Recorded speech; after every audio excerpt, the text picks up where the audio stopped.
My entitled wife disappeared after a girls' trip.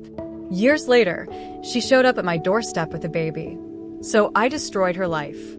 You know how people always say things like, "I never saw it coming"? Well, that's exactly how it was for me. My wife and I were together for a solid 4 years, married for all of it. I honestly thought we had a good thing going. We had plans, a whole life mapped out, and for the most part, I really thought we were on the same page. Now, here's the thing. We both wanted kids, or at least I thought we both did. Right after we got married, we started talking about it seriously. She'd always say how she wanted 2 or 3 kids, kept going on about what we'd name them, how we'd decorate the nursery, the whole thing. She'd even sit online looking at baby clothes and baby gadgets, planning this life with our future kids. It was kind of our thing to talk about it, something that kept us close. So we were excited, ready to start this next chapter together, and everything seemed perfect. But then we got hit with some bad news that just knocked the wind out of me. After a few months of trying to have kids, we went to a doctor to see what was going on. Long story short, it was me. My count was way too low, and the doctor basically told us that the chances of us having kids naturally were slim to none. It was like a punch to the gut. I felt useless. All those plans we had just gone in an instant. The news hit me hard, like really hard. I ended up in a pretty bad place for a while. Therapy eventually helped, but at the start, I was a total mess. She seemed pretty supportive at first, saying it didn't matter and that she'd be happy with just the 2 of us. But even from the beginning, there was something off about how she said it. It's like she just dropped it way too quickly. One minute, she was all about having a family, and the next, she's saying she didn't need kids to be happy. Now, don't get me wrong, I get that people change their minds, but her whole attitude felt weird to me. She'd gone from daydreaming about baby names to just flat out avoiding any talk about kids.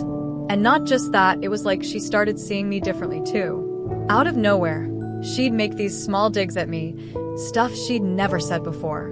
Comments about how I wasn't taking care of myself, how maybe I should get in shape or be more productive around the house. And yeah, maybe I'd put on a few pounds, but it was like she was just finding things to blame me for. When I confronted her, asking what was up with this sudden attitude change, she'd brush it off. She'd tell me I was imagining things, that I was just being overly sensitive. But I knew something was up. The woman I married, the one who used to sit with me for hours talking about our future, she was different. She wasn't mean exactly, but there was this coldness, like she'd already checked out mentally and was just going through the motions. And over time, I guess I started to believe her when she said everything was fine. I stopped pushing because I didn't want to come across as insecure or needy. Anyway, fast forward a few years, and we were just living day by day. We'd fallen into this routine where we barely talked about anything meaningful. It was like we were roommates more than husband and wife. I tried bringing up other options, adoption, surrogacy, but every time she'd shut it down, saying she didn't want to think about it. She'd say, "I'm happy as long as we're together," but I never fully bought it. It felt like she was trying to convince herself more than me. Then out of nowhere, she tells me she wants to go on a girls' trip. Now, it wasn't unusual for her to go on trips with her friends. She'd done it a few times before, and I always supported her. We lived in Brighton. She'd talk about how she wanted to go to America with her friends for a while. I didn't think twice about it because we'd built up this trust over the years. So I even helped her pack, made sure she had everything she needed, and dropped her off at the airport. I remember the last thing she said before she left. She turned to me and said, "Thank you for being so supportive." I thought it was a little weird that she'd say that. It's not like I'd done anything special, but she seemed so genuine, so I brushed it off as her just being appreciative. That night, I stayed up so I could call her once she landed, just to make sure everything went smoothly. Her flight was supposed to take about 9 hours, so I kept myself busy around the house, watching TV, checking the clock, and waiting for her to text me that she'd landed. Once I saw her flight had touched down, I gave her a call to check in. The phone rang and rang, but no answer. I figured she was tired, maybe went straight to her hotel and crashed, so I didn't think too much of it. But then, morning rolled around, and I still hadn't heard from her. I started feeling this gnawing worry in the pit of my stomach. I tried calling again, then I sent a few texts, thinking maybe she was just busy or her phone was on silent. But after a few more hours of radio silence, I was officially freaking out. I ended up calling her sister to see if maybe she'd heard from her. Nothing. By now, I was seriously starting to panic. I even went as far as calling her friends, the ones who were supposed to be on the trip with her, thinking maybe something had gone wrong with her phone or maybe she just hadn't had the chance to check in. But when I called them, they were confused too because they weren't on the trip with her. They were sitting 2 blocks away, back home having coffee. That was when it really hit me. She wasn't on a girls' trip. She wasn't with friends. She hadn't gone anywhere with anyone. She was just gone. I sat there holding the phone, and it felt like my stomach dropped through the floor. I couldn't wrap my head around it. Why would she lie to me like that? Why would she just leave without telling me? I tried to convince myself it was some kind of mistake, like maybe she'd missed a connecting flight or there'd been some emergency and she hadn't been able to call. But deep down, I knew. She'd planned this, the whole girls' trip thing, her saying thank you for being supportive. It was all part of whatever she'd been cooking up in her head. I didn't know what to do. I felt like I was living in some nightmare where I couldn't wake up. This wasn't the woman I'd married. This was someone I didn't even recognize. All the pieces started clicking together, the coldness, the way she'd stopped talking about our future, those little jabs about my looks and my health. She'd been pulling away for a long time, and I just hadn't seen it. Or maybe I hadn't wanted to see it. That night, I just sat there, staring at my phone, hoping for a text, a call, anything. But nothing came, and deep down, I knew it wouldn't. Waking up the next morning, I remember just lying there, staring at the ceiling, hoping maybe it was all some messed up dream. But her side of the bed was empty, and reality hit hard. She'd actually left. She'd packed her bags and vanished, and all those reassurances I told myself the night before, that maybe she was delayed or her phone died, they didn't hold up anymore. It was obvious she'd planned this and wanted out. The first few days, I was in total denial. I'd keep calling her phone, hoping I'd hear her voice on the other end, maybe get an explanation. I even left messages. I didn't know what to say half the time, but I kept leaving them, hoping something would get through to her. But all I got was silence, which somehow made it feel worse. It's like I was left to figure it out on my own, with no idea what went wrong, like I was a stranger to her all along. At first, her family was as shocked as I was. Her mom didn't know anything about her plans, and they hadn't heard from her either. I ended up going over there more times than I could count, talking to her mom, looking for answers. I think they felt bad for me. Her mom would let me crash there some nights, even made me meals when I couldn't bring myself to cook. She'd sit there, listening to me talk about all the little things that didn't make sense, trying to piece together how my life had blown up without warning. And I'll be honest, sometimes I just sat there in silence, too numb to say anything. I went from one extreme to another. Anger, sadness, guilt. I'd keep asking myself what I did wrong. Did I miss some sign? Did I not give her enough attention? There were days I'd go over every conversation we'd had, every fight, trying to figure out what pushed her to leave. I kept running through my mind how I might have saved our marriage, what I could have done differently. I know it sounds dramatic, but I was obsessed with figuring it out, like finding an answer could somehow fix everything. I barely ate, barely slept, and my work started slipping, too. People noticed.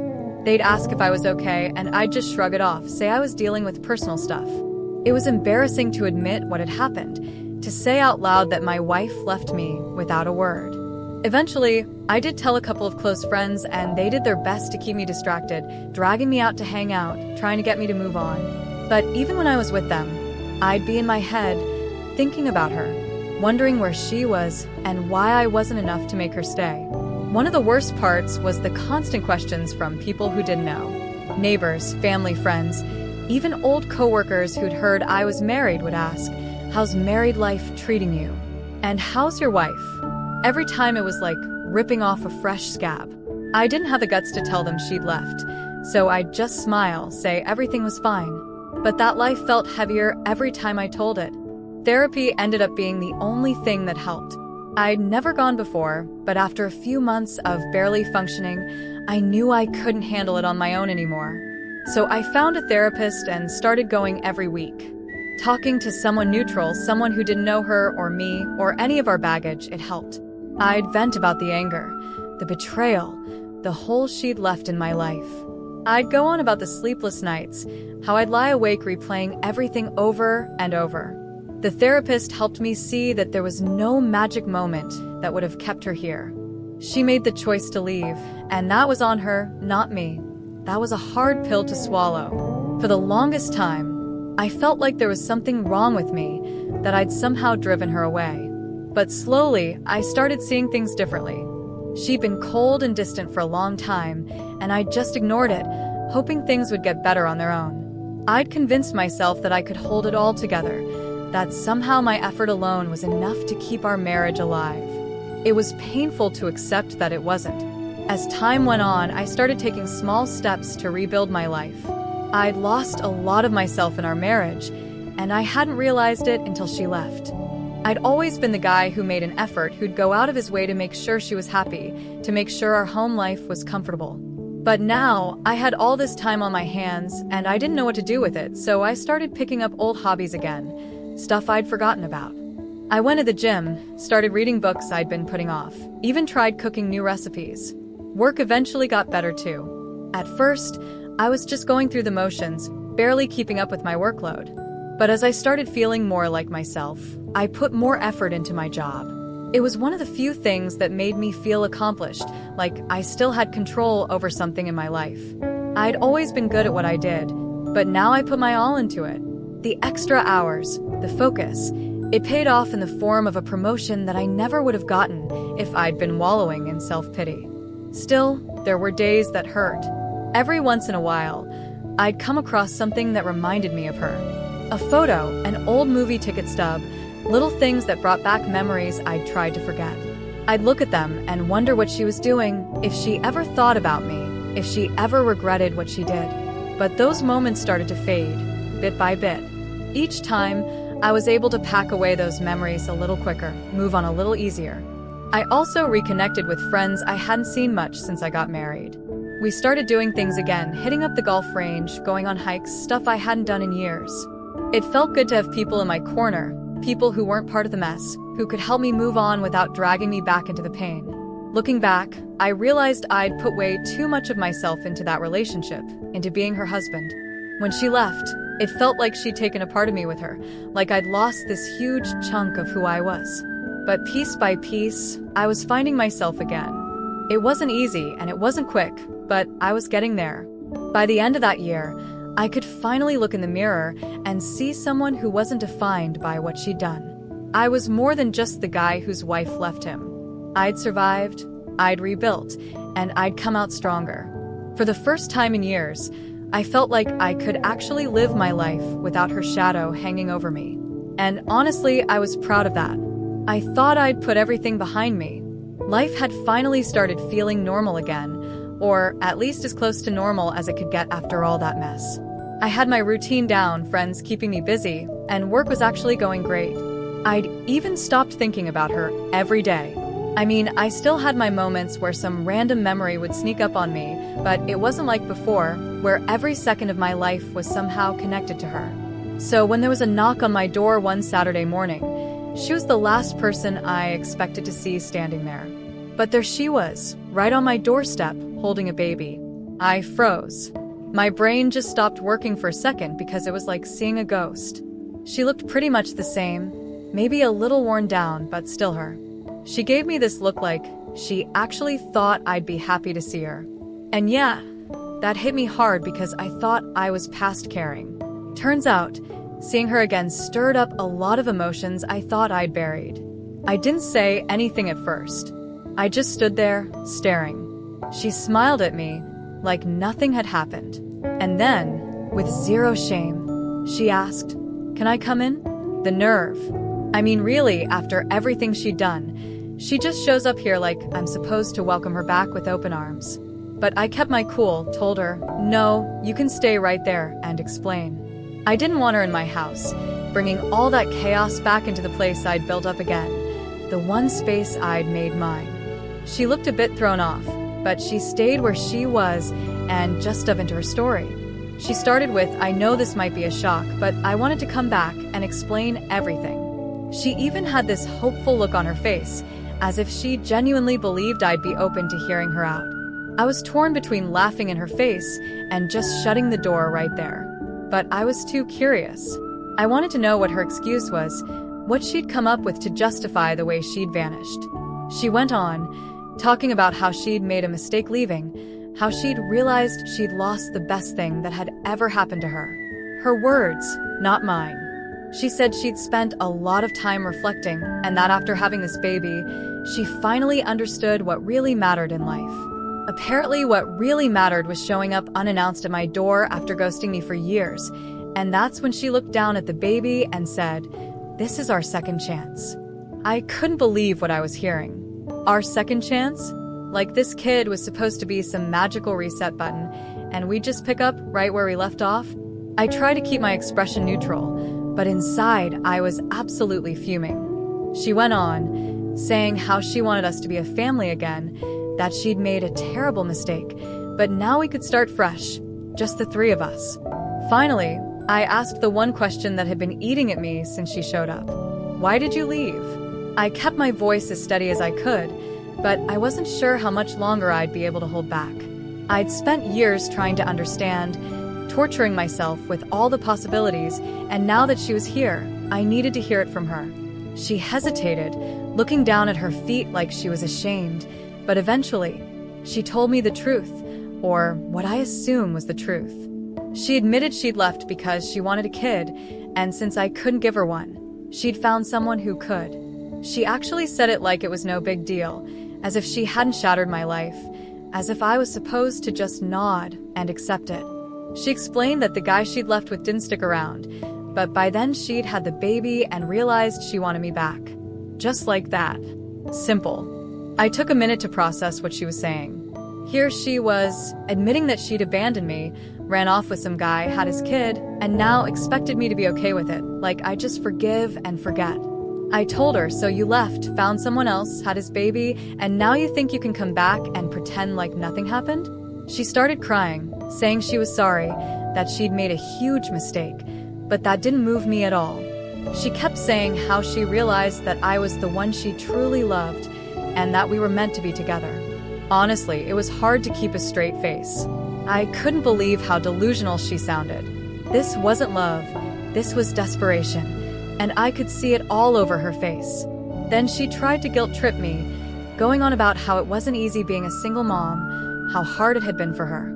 She actually tried to make herself the victim in all this, as if her choices hadn't led to exactly where she was now.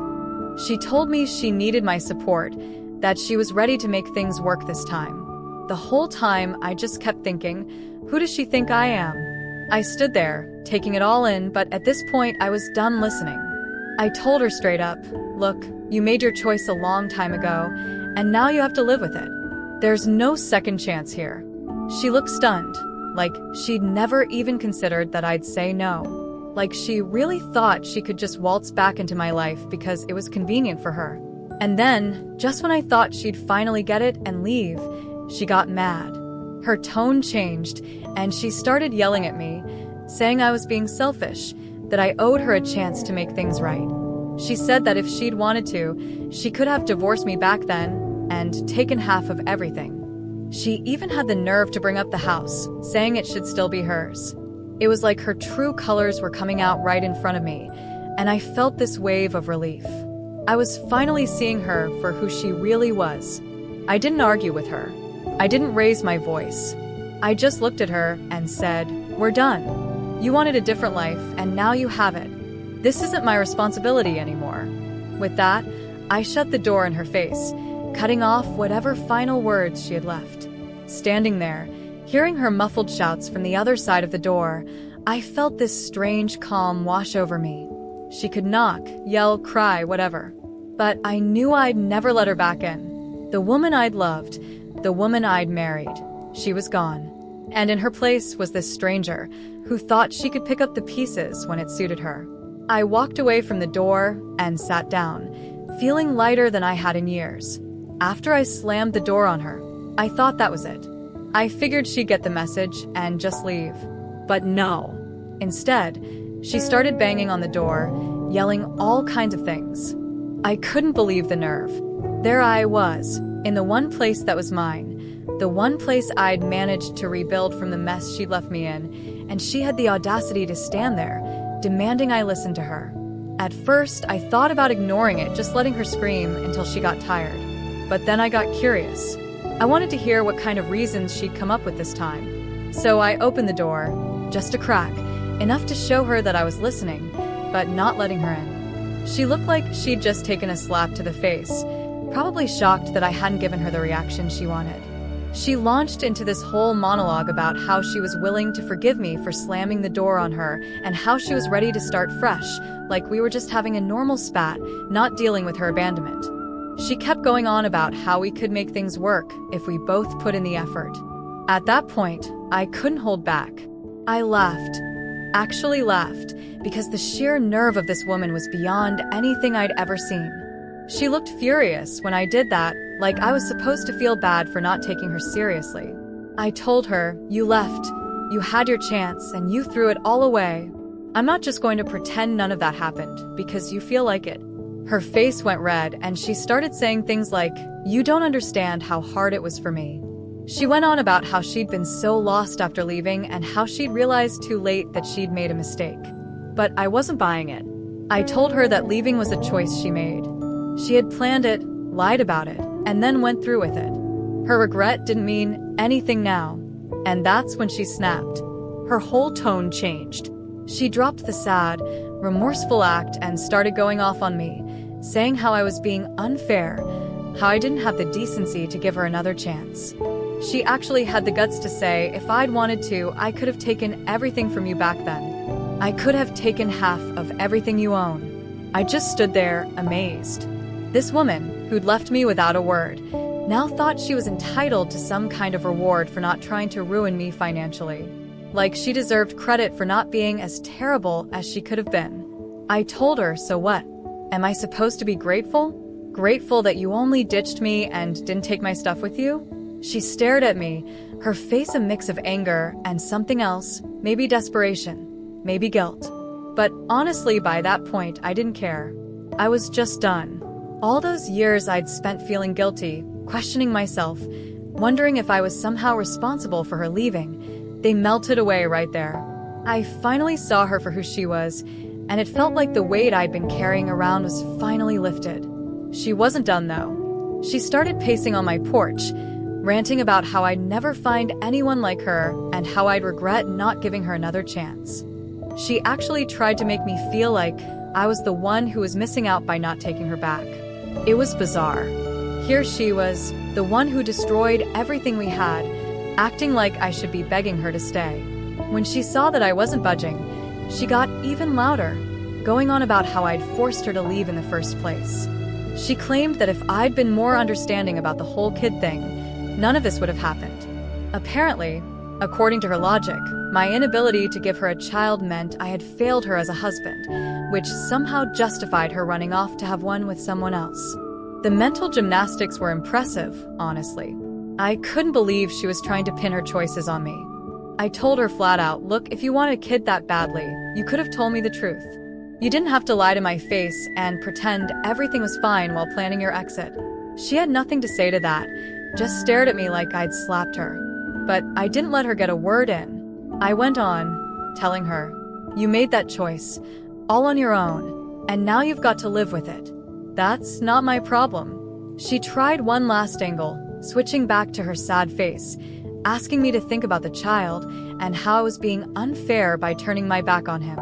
She had the kid in her arms, and she actually used him to guilt-trip me like I was the bad guy here. But I wasn't falling for it. I told her, "I don't know that child. I have nothing to do with him. He's not mine, and neither are you." And that was it.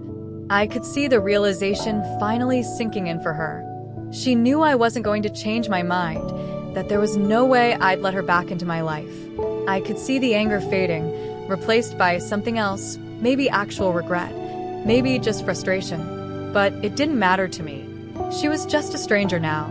A stranger who had tried to walk all over me and expected me to smile and thank her for it.